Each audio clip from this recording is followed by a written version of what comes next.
மத்திய உள்துறை அமைச்சர் அமித்ஷா தனது துறையின் கீழ் இயங்கும் NIA எனப்படும் தேசிய புலனாய்வு முகமை அமைப்பை வைத்து நாட்டில் பயங்கரவாதத்தை வேரூன்ற விடாமல் அழித்து வருகிறார். பயங்கரவாத நடவடிக்கைகளை முன்கூட்டியே கண்டறிந்து தடுப்பதும் மற்றும் குற்ற செயல்கள் நடந்த பின் அது சம்பந்தமாக தீவிர விசாரணை செய்ய பிரத்யேகமாக உருவாக்கப்பட்ட அமைப்புதான் தேசிய புலனாய்வு முகமை. 2024ஆம் ஆண்டு NIA பல்வேறு பயங்கரவாத சம்பந்தப்பட்ட வழக்குகளில் உண்மையான குற்றவாளிகளை கண்டறிந்து சட்டத்தின் முன் நிறுத்தியிருக்கும் நிலையில் தற்போது கடந்த ஆண்டு NIA எப்படி செயல்பட்டது என்பது குறித்து NIA அதிகாரிகள் அறிக்கை ஒன்றை வெளியிட்டுள்ளனர். அதில் நாடு முழுவதும் பயங்கரவாதத்தை அழிக்க பல மாநிலங்களைச் சேர்ந்த 1678 காவல்துறையினருக்கு பயிற்சி வழங்கப்பட்டது. 2024ஆம் ஆண்டில் மட்டும் நாடு முழுவதும் 80 வழக்குகள் பதிவு செய்யப்பட்டு 210 பேர் கைது செய்யப்பட்டுள்ளனர். அதிகப்படியாக இடதுசாரி பயங்கரவாதம் தடுப்பு நடவடிக்கையில் 28 வழக்குகள் பதிந்து 69 பேர் கைது செய்யப்பட்டுள்ளனர்.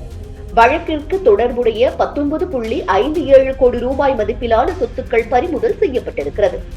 காலிஸ்தான் பயங்கரவாதிகள் தொடர்புடைய 101 இடங்களில் சோதனை செய்யப்பட்டு 14 பேர் கைது செய்யப்பட்டிருக்கிறார்கள். வடகிழக்கில் கிளர்ச்சி மேற்கொண்டது தொடர்பாக 18 வழக்குகள் பதிவாகி 15 பேர் கைதாகினர். IS பயங்கரவாதிகள் 11 பேர் கைது செய்யப்பட்டுள்ளனர். தங்களை ஜிகாதிகளாக அறிவித்து பயங்கரவாதத்தில் ஈடுபட்டு வந்த ஜம்மு காஷ்மீர் ஜிகாதிகள் 5 பேர் உட்பட 29 பேர் கைதாகியுள்ளனர்.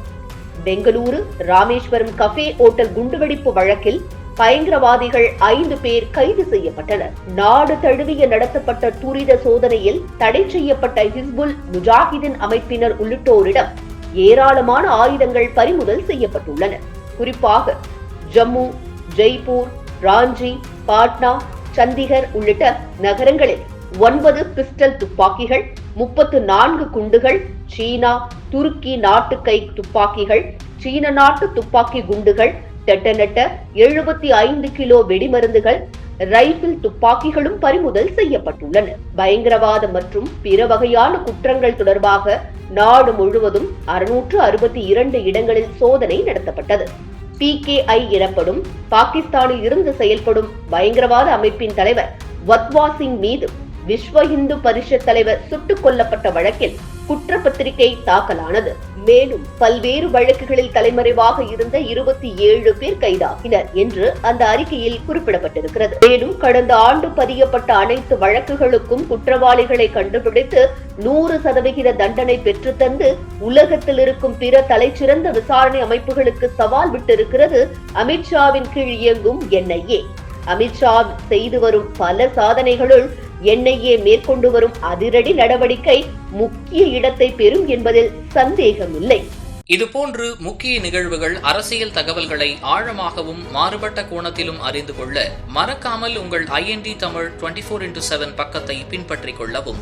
உங்கள் ஒவ்வொரு ஆதரவும் இதுபோன்று பல நிகழ்வுகளின் பின்னணியை அறிய உதவும்.